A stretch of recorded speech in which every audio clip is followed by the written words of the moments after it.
Hi, everybody.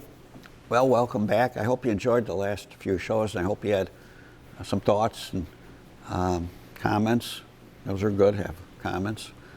So what I'd like to go over now are some things I'm doing with, if you saw my book or have my book, I had, I think, 62 grids in there, about 120 square feet. And basically, it's not to tell you what to do, it's kind of just to give you, it's like a recipe book.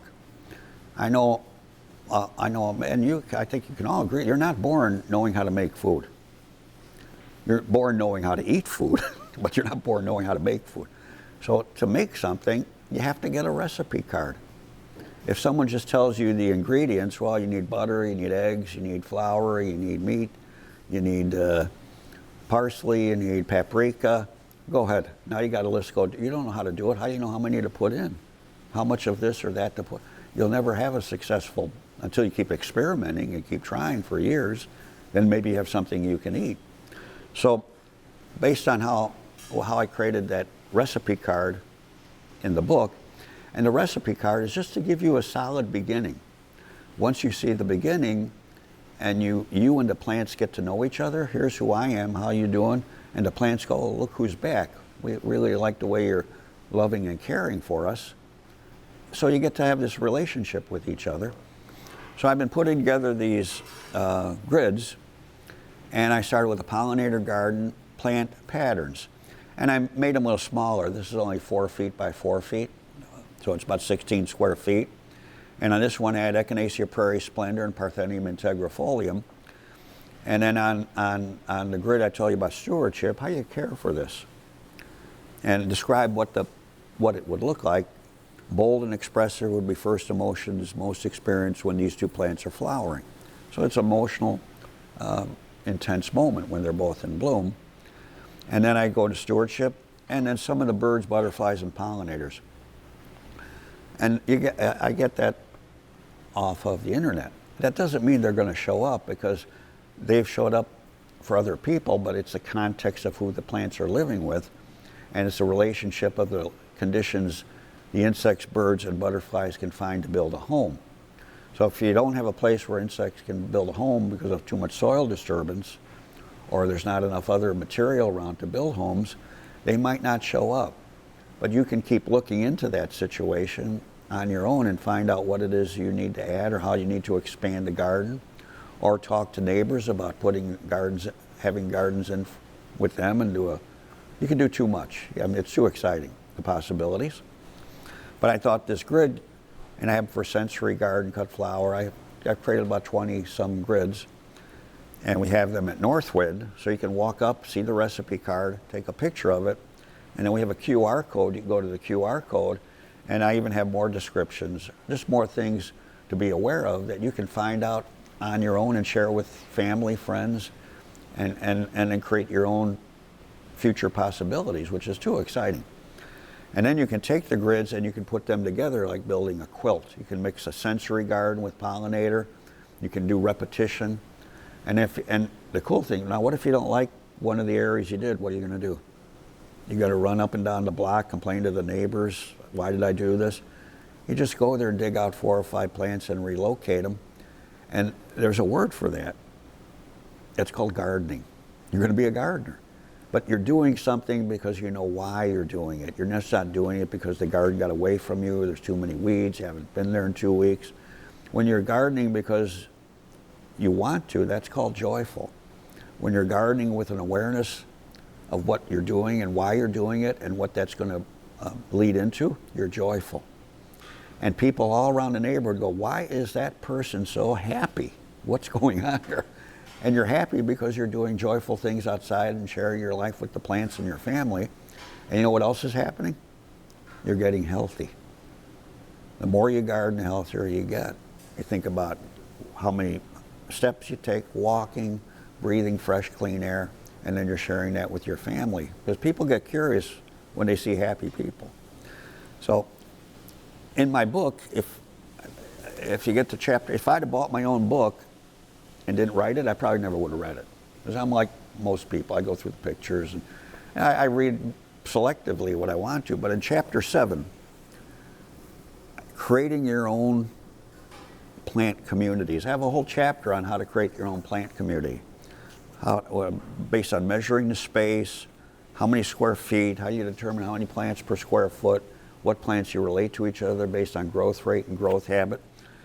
And then you can practice, like I do with the grid paper. And I mentioned in the show earlier, it's all about practice, practice, practice. It's hard to be an accomplished anybody if you just pick something up and think it's all going to work right the first time. Everything is practice and more practice. So I just thought, I brought this with too. This is a Jerry Wilhelm, who is, how do I describe? Jerry Wilhelm is such an awareness of our native plants, native plant communities really, and his biggest cause is save the remnants. Once we lose the remnants, we lose the knowledge of what all this habitat was, because we're never going to recreate it. You can romantically believe prairies will come back. They're not coming back the way they were. And whatever you plant, you can call a prairie. I can call a duck a hippopotamus. No one's going to say anything, but a duck isn't a hippopotamus.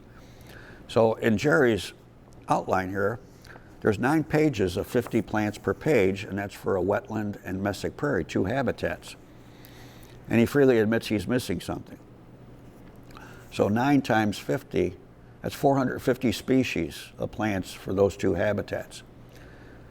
And what are we short on? What do we lack? We lack the number of plants. You can drive around, and how many native plants do you think you can find if you drive around for a month? Just for mesic prairie. I don't know, 60, 50, 80, maybe. And you look what Prairie Moon has, they have a lot of seed selections, but that covers maybe 6 to 8 different habitats.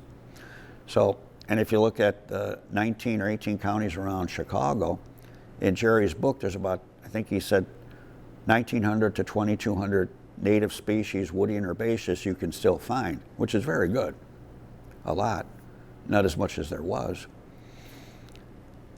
And if you only have 80, 90, maybe 100, say 150 available, and you look at woody plants, add another 150, 300 to 350, when you're short 1,700 components to a system, and even if you had the 1,700 components, none of you have the knowledge. I don't have the knowledge. There's no knowledge of how to rebuild that system. It took 8,000 to 9,000 years for these plants to intermingle. But that doesn't mean there can't be a starting point. So the starting point is first to realize what's not available and what we can't do. And then let's look at how to complete a system. And I start with two things that I think have tremendous value. And that's healthy soil. And I'm learning more and more about how to create Aboriginal soil, healthy soil, and clean water. How do we keep water clean? Not like Jerry says, water's a blessing, not a bane. And for so long, we've been putting water in a pipe to a bigger pipe to a bigger pipe, send it to a river or a lake.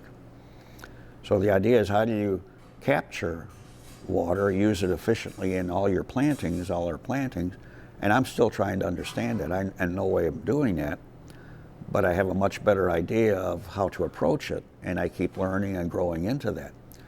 And like I said, I'm far from it, and I'm not going to tell anybody I'm really good at it, but that's my awareness and guiding our practices towards that, using water on the property, not leaving the property. So I think these are all good, solid directions for all of us to go to, and to limit our judgments and opinions about something and saying that's not good, don't do that. That doesn't create a future. That creates kind of the culture we're living in now. How can I antagonize you so you can antagonize me? But we need to create not judgments and opinions. We need to have more discussions and move forward with these discussions and share the discussions with each other to get into, how do you, for me, it's how do I create healthy soil?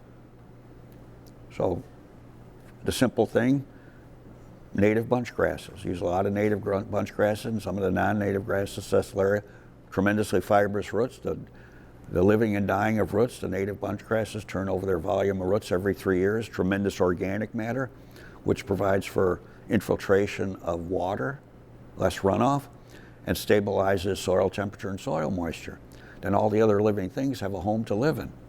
You can't keep introducing things to the earth, to the soil, if they don't have a way to live in a moderate soil temperature and soil moisture. So that's the first thing that I'm working on is bunch grasses and introducing them. And I've been using Spiralis since 1987. So I think I'm pretty good at that. Schizachyrium, Scoparium. And now I'm using big blue stem and Indian grass. I never used it before because they were opportunistic and seeded too freely. So what do I do now? I put in the big blue stem Indian grass. I never let them have children for 5 years. Let them bloom. I cut the flowers off. They can't reseed. I let them start to bloom, rebloom, because they'll try a second time. I cut the flowers off. They can't reseed. But I have them getting established with the plants so they fit in context with the plants as the plantings mature. And then at about the 5th, 6th year, I have to assess the plants on plant density. I'll let them seed.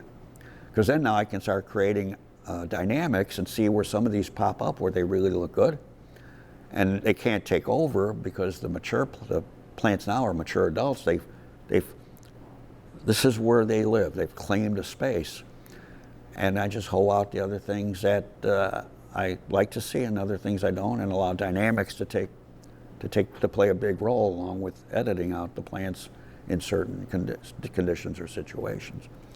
So I think we're about that big as far as what we know about gardening and planting, and we have a long way to go. And it's very exciting that we can keep creating that future by simply having discussions and not thinking we have all the answers, because we don't have all the answers. What we do have and should talk about are all the questions about putting plants together socially, and keep building on our curiosity and our joy of doing, and relate that to time and money so we can do more of it. When you put a plant community in that cuts back on the number of hours you spent to weed or care for it, that's time and money. We're cutting back on cost to care and involving more species involved in the garden, and looking at the dynamics of that and what other little creatures come in there to create a life for themselves.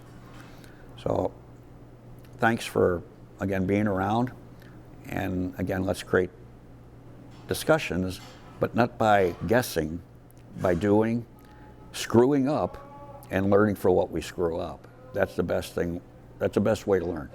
What mistakes we made, and they weren't intentional. That's just because we didn't know at the time.